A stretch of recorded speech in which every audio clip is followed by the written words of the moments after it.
दीपाली राणा, आप देख रहे हैं कल का बाजार के स्टॉक रिलेटेड सवाल इस शो में हम करते हैं शामिल। आपके तमाम क्वेश्चंस को एड्रेस करेंगे। हमारे साथ आज के एक्सपर्ट मौजूद हैं, AshishBaheti.com के आशीष बहेटी हैं।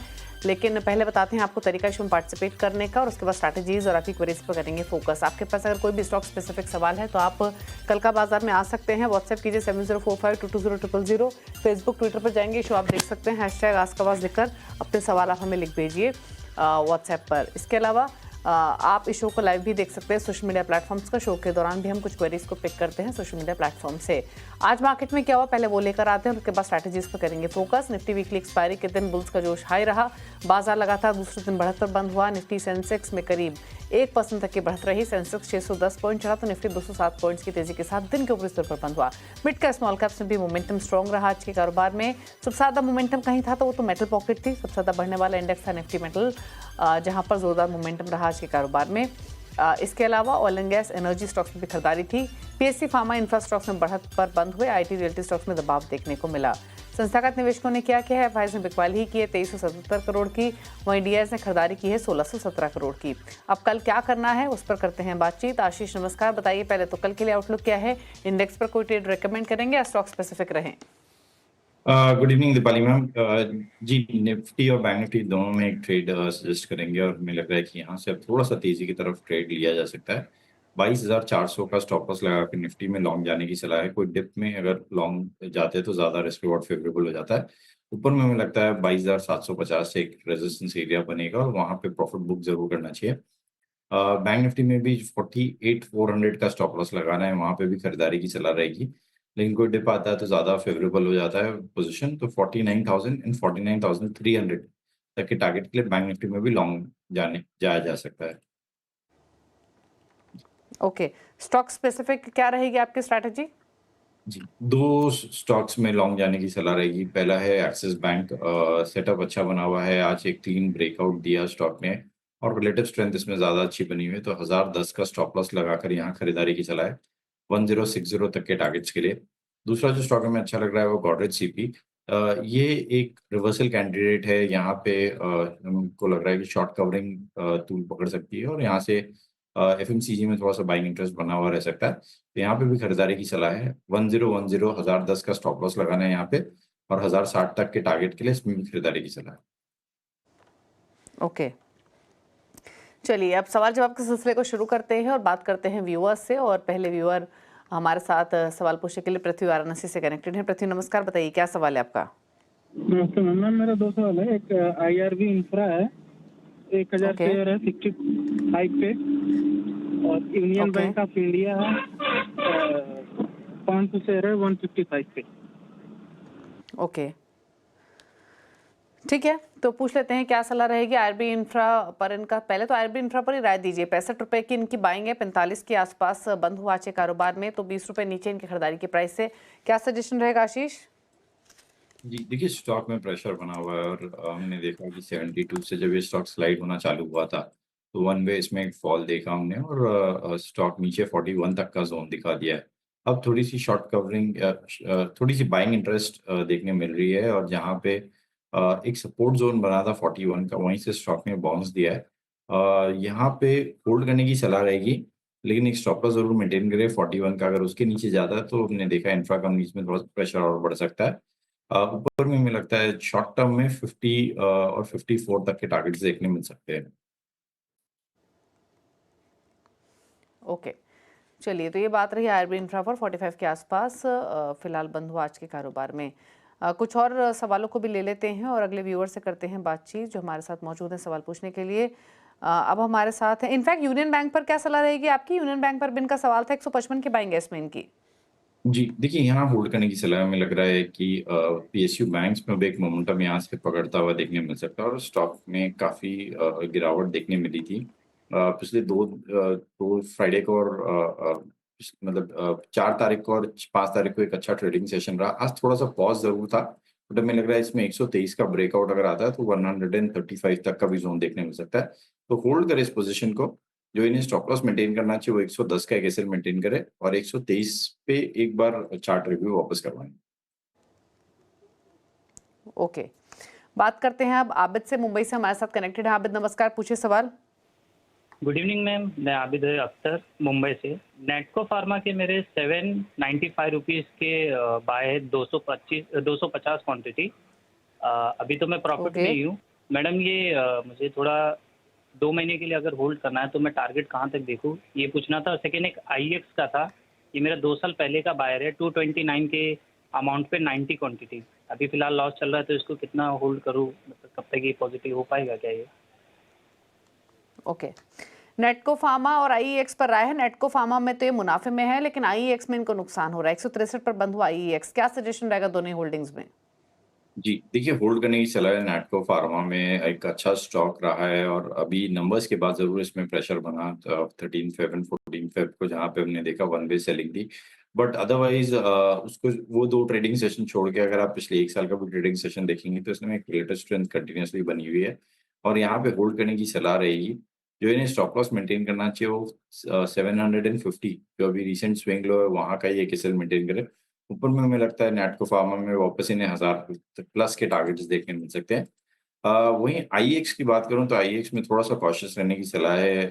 जनरली ये स्टॉक हमने देखा है कि जब समर्स में पावर की डिमांड बढ़ती है तो इसमें एक अच्छा मोमेंटम बनता है। तो अगर कोई पुल बैक आता है तो यहाँ से एक बार एग्जिट करने की सलाह है, क्योंकि इसने ओवरऑल रिटेलर्स को बड़ा परेशान किया है। तो यहाँ पे थोड़ा सा कॉशियस रहे। नीचे में एक स्टॉप लॉस जरूर 150 का मेंटेन करें और अगर कोई पुल बैक आता है अभी मार्च अप्रैल में तो यहाँ से तो एग्जिट करने की सलाह रहेगी। अगले व्यूअर से बात करते हैं। सवर मल हमारे साथ मौजूद है नागपुर से सवाल पूछने के लिए। सवर जी नमस्कार, बताइए सवाल।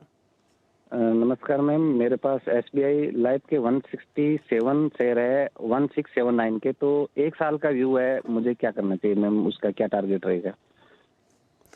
क्या सजेशन रहेगा इनके लिए? एसबीआई लाइफ पर 1670 की बाइंग है, 1421 पर बंद हुआ। 1 साल का नजरिया लेकर चल रहे हैं, लेकिन 250 रुपए का नुकसान है। क्या सलाह आशीष आपकी? जी देखिए, होल्ड करने की सलाह है। स्टॉक 2000 के लेवल से करेक्ट होकर एक अहम सपोर्ट जोन पे आ चुका है और ये जो जोन है इसमें 1400 से लेके 1350 तक का स्टॉक ने काफी टाइम कंसोलिडेट किया था 2023 में और मिड 2024 में, और वापस अभी जो दिसंबर में भी फॉल हुआ इसी जोन पे आके स्टॉक ने कंसोलिडेट करके वापस बाउंस बैक दिया। तो एक स्ट्रॉन्ग डिमांड जोन है 1400 का। स्टॉक में हमने देखा है कि जब भी इस जोन पे आता है तो यहाँ पे डिमांड कंसिस्टेंटली अवेलेबल रहती है। तो यहाँ पे होल्ड करने की सलाह है। 1400 से नीचे 1390 का एक स्टॉप लॉस जरूर मेंटेन करें इसमें। हमें लगता है ऊपर में शॉर्ट टर्म में इसमें 1550 तक का जोन भी देखने मिल सकता है। ओके। आरपी भटनागर से बात करते हैं, मुरादाबाद उत्तर प्रदेश से हमारे साथ कनेक्टेड हैं। भटनागर जी नमस्कार, बताइए क्या सवाल है आपका? नमस्कार जी, मेरे 2 सवाल हैं और दोनों FMCG कंपनीज के लिए हैं। एक है HUL के लिए 105 शेयर हैं 2180 रुपए में, और दूसरा है नेस्ले 24 रुपए में 100 शेयर हैं। पूछ लेते हैं। नेस्ले में अपना बाइंग प्राइस प्लीज बताएंगे दोबारा? 2124 रुपए। ओके, तो 2124 की बाइंग नेस्ले में थोड़ा ऊपर है इनके भाव से। HUL 1980 का है, 6 से 12 महीने का व्यू लेकर ही चल रहे हैं। 2080 इनकी बाइंग HUL में है और नेस्ले में 2100 के आस की बाइंग है। क्या सजेशन दोनों स्टॉक्स में? दोनों स्टॉक्स इनके भाव से ऊपर हैं।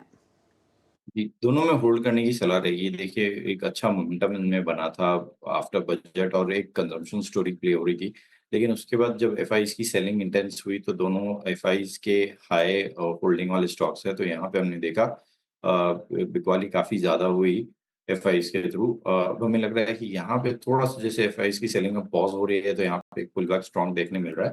तो यहाँ पे दोनों स्टॉक में होल्ड करने की सलाह है। नेस्ले जो HUL में इन्हें स्टॉप लॉस एक जरूर मेंटेन करना चाहिए, वो 2170 का 2170 का एक एसएल मेंटेन करे। ऊपर में हमें लगता है शॉर्ट टर्म में इसमें 2350 तक का जोन देखने मिल सकता है। सिमिलरली नेस्ले की भी अगर मैं बात करूँ तो यहाँ पे भी एक स्ट्रॉन्ग सपोर्ट एरिया बना है। स्टॉक ने कंसोलिडेट किया 2200 का जो जोन है वहीं पर, और पिछले नवंबर से लेकर अभी तक, और जो लो बने हैं इसी रेंज में बने हैं। और हमें लग रहा है यहाँ पे अब कंसोलिडेशन के बाद एक पुल बैक ड्यू है। तो यहाँ पे भी होल्ड करने की सलाह है। एक स्टॉप लॉस इन्हें जरूर मेंटेन करना चाहिए 2150 का, और ऊपर में हमें लगता है शॉर्ट टर्म में 2400 तक का जोन इन्हें देखने मिल सकता है। ओके, बात करते हैं अब प्रशांत से, मुंबई से हमारे साथ कनेक्टेड है। प्रशांत जी नमस्कार, बताइए सवाल।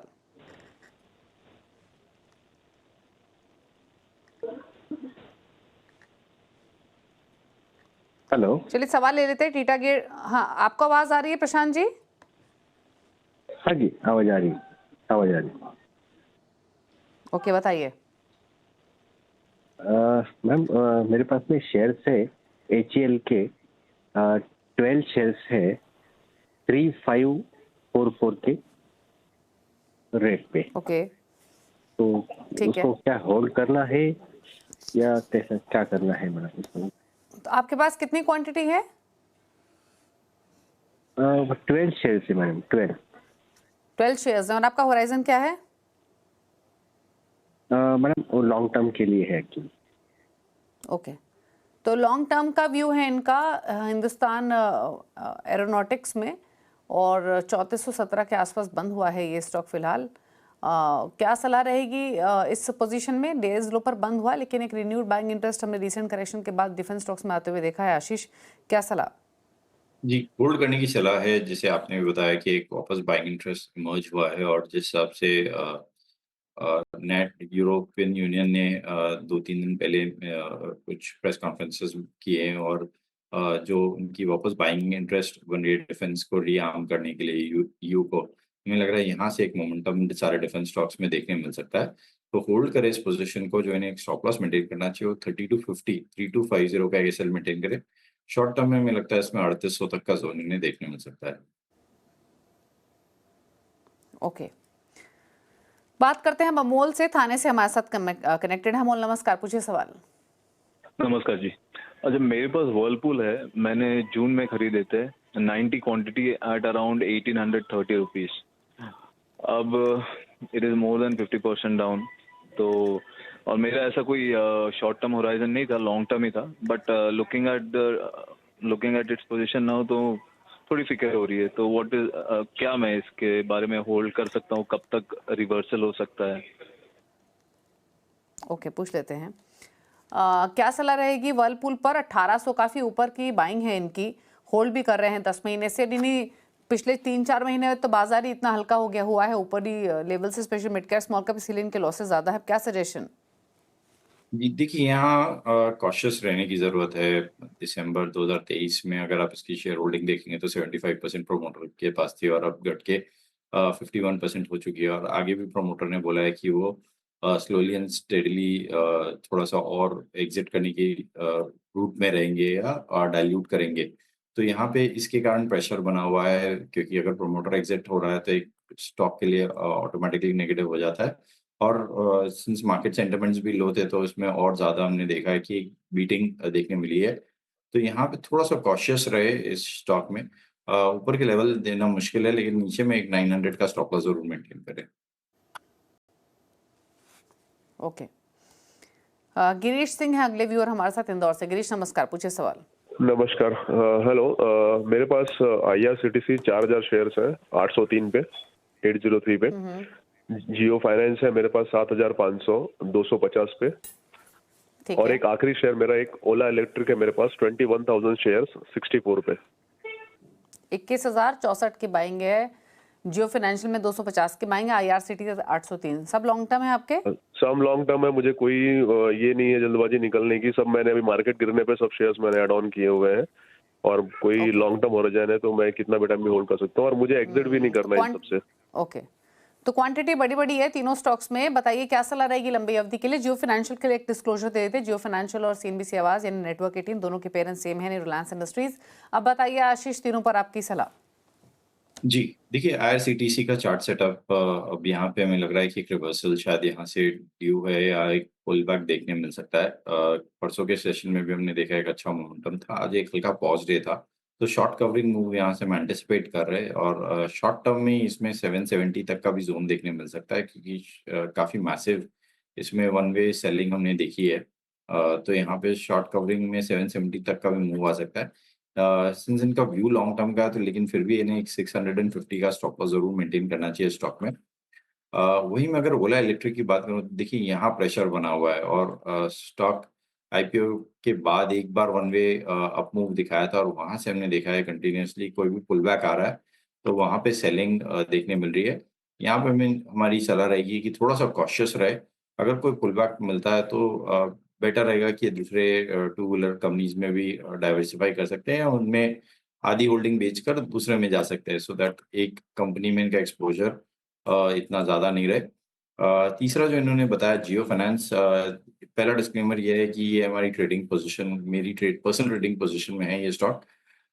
देखिए चार्ट, अगर मैं चार्टिकली बोलूँ तो एक बहुत स्ट्रॉन्ग सपोर्ट जोन था 200, वहाँ से स्टॉक बाउंस बैक दिया है और हमने वन वे इसमें भी सेलिंग देखी है। एक स्ट्रॉन्ग नवंबर में और दिसंबर में ये स्टॉक 350 के जोन में चल रहा था और वन वे बिकवाली होने के बाद 200 तक चला गया था।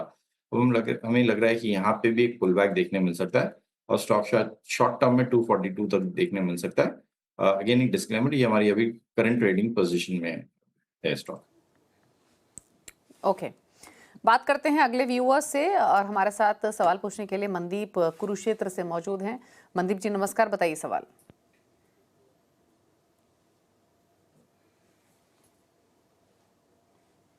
मनदीप, आपको आवाज मिल रही है? चलिए सवाल ले लेते हैं इनका। दो स्टॉक्स इनके पास, बंधन बैंक 177 की बाइंग है, 400 शेयर्स है। दूसरा है कोचिन शिपयार्ड, 22 स्टॉक से 1617 की बाइंग है। क्या सजेशन दोनों ही पोजीशंस में? जी, देखिए बंधन बैंक में मैसिव वन वे फॉल देखा हमने और अब हमें लग रहा है कि एक चीपेस्ट बैंक प्राइवेट सेक्टर में अवेलेबल है। सिर्फ इसी रीजन से भी इसमें एक पुल बैक एंटिसिपेट कर रहे हैं हम। और जिस हिसाब से अब I think all the worst things are priced in, यहाँ पे थोड़ा सा पुल बैक और स्ट्रांग देखा जा सकता है। तो यहाँ पे शॉर्ट टर्म में 140 का स्टॉप लॉस लगाकर बने रहे, ऊपर में 165 तक का जोन इन्हें देखने मिल सकता है। वहीं अगर मैं कोचिन शिपयार्ड की बात करूं तो यहाँ पे वापस एक रिन्यूड इंटरेस्ट देखने मिल रहा है। यहाँ पे होल्ड करने की सलाह रहेगी इन्हें, इनके पोजीशन को। जो स्टॉप लॉस इन्हें मेंटेन करना चाहिए वो रिसेंट जो स्विंग लो है 1200 का, वहाँ पे एक स्टॉप लॉस मेंटेन करे। ऊपर में हमें लगता है इसमें 1400 तक का जोन इन्हें देखने मिल सकता है। ओके, चलिए तो ये राय रही आपके लिए कोचिन शिपयार्ड और बंधन बैंक दोनों पर। रुकने इसके साथ एक ब्रेक के लिए, लौटेंगे तो कुछ और क्वेरीज करेंगे शामिल। जल्द वापस आते हैं।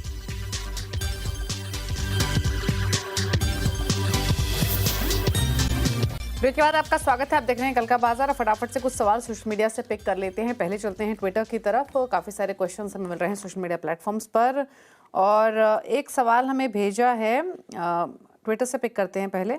और संजय ने इनफैक्ट ये सवाल भेजा है हमें और एक सवाल हमें कुबेर नारायण ने भेजा है। पहले कुबेर का सवाल ले लेते हैं। बीएल भारत इलेक्ट्रॉनिक्स 267 की बाइंग है, भेल में 241 की बाइंग है, 6 महीने का नजरिया है।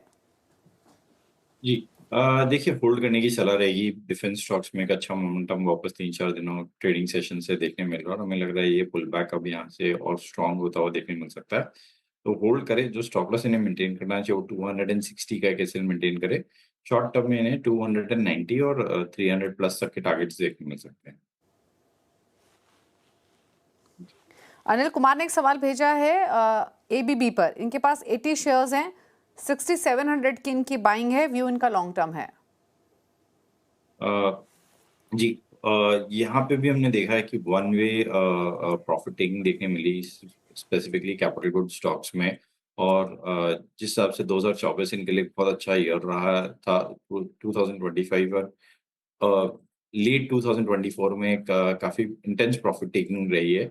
यहाँ पे एक बेस फॉर्मेशन जरूर हो गया 5000 का जो जोन है वहां पर, और वहीं से एक स्टॉक ने पुल बैक दिया। तो यहाँ पे होल्ड करें, 5200 का एक स्टॉप लॉस लगाएं, ऊपर में 5700 तक का जोन देखने मिल सकता है। ओके, कुछ और क्वेरीज ले लेते हैं सोशल मीडिया से ही और एक क्वेश्चन और लेते हैं। और ये सवाल हमें भेजा है, जैसे मेंशन किया गया था कि संजय ने, और इनका सवाल है IRCTC पर। यहाँ पर इनकी बाइंग 832 की है, लॉन्ग टर्म व्यू है, क्या करें?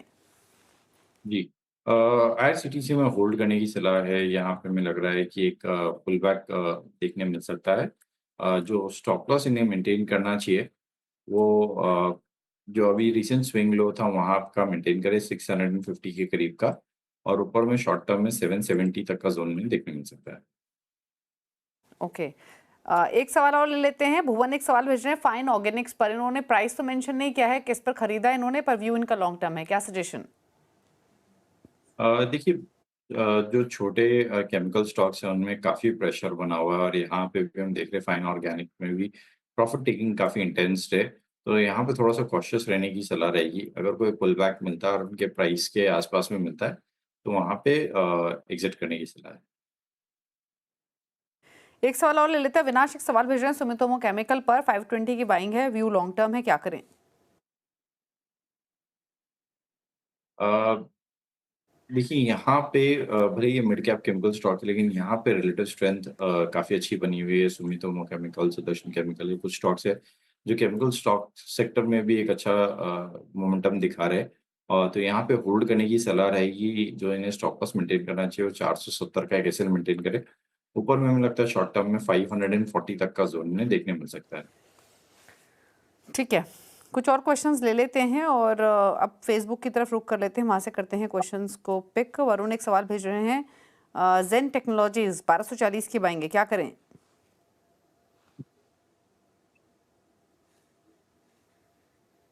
देखिए यहाँ पे एक पुल बैक हम एंटिसिपेट कर रहे हैं और ये भी एक डिफेंस कैटेगरी का स्टॉक है, डिफेंस सेक्टर का स्टॉक है। तो यहाँ पे भी हमें लग रहा है कि बाइंग इंटरेस्ट यहाँ से अब बढ़ते हुए देखने मिल सकती है। तो होल्ड करें। जो स्टॉप लॉस इन्हें मेंटेन करना चाहिए 1070, 1070 का एक एसएल मेंटेन करें। ऊपर में शॉर्ट टर्म में हमें लगता है इसमें 1400 तक का जोन देखने मिल सकता है। ठीक है, कुछ और क्वेरीज पिक कर लेते हैं और एक सवाल और ले लेते हैं। और ये सवाल हमें सोनू भेज रहे हैं, ऑल कार्गो लॉजिस्टिक्स पर 63 की इनकी बाइंग है, क्या सजेशन रहेगा? देखिए अब एक ऑल कार्गो लॉजिस्टिक्स इनके प्राइस से तो ऑलमोस्ट आधा हो चुका है। थोड़ा सा ऐसे स्टॉक में अगर निवेश कर रहे हैं तो एक स्टॉप लॉस जरूर मेंटेन करें अगर आप इतने हाई बीटा स्टॉक में निवेश कर रहे हैं। और यहाँ पर कोई रिस्पाइट नहीं दिख रहा है, कोई पुल बैक भी आएगा तो शायद वहाँ पे सेलिंग और इंटेंसिफाई होते हुए देखने मिल सकती है। तो यहाँ कॉशियस रहने की सलाह है। इन लेवल्स पे स्टॉप लॉस नहीं मैं लेने के लिए बोलूंगा इन्हें। बट एक स्ट्रिक्ट एडवाइस रहेगी कि इन लेवल्स पे भी इसे एवरेज ना करें। ओके, तो एवरेज करने की तो बिल्कुल सलाह नहीं है। 32 के आसपास बंद होते हुए नुकसान काफ़ी इनकी इस पोजीशन में। चलिए, सवाल तो इतने ही लेंगे। शुक्रिया आपका आशीष में आने के लिए। कोई क्लोजिंग कमेंट? जी, इनमें से जितने भी स्टॉक्स हमने डिस्कस किया एक्सेप्ट जियो फाइनेंस, बाकी किसी में भी हमारी कोई पर्सनल पोजीशन नहीं है। इंडेक्स में जरूर हमारी ट्रेडिंग पोजीशन रहती है। शुक्रिया आपका आशीष शो में आने के लिए और सभी क्वेरीज को आंसर करने के लिए। Thank you so much. इसी के साथ कल का बाजार में तो इतना ही। ब्रेकफास्ट बार भी खबरें जारी हैं। नमस्कार।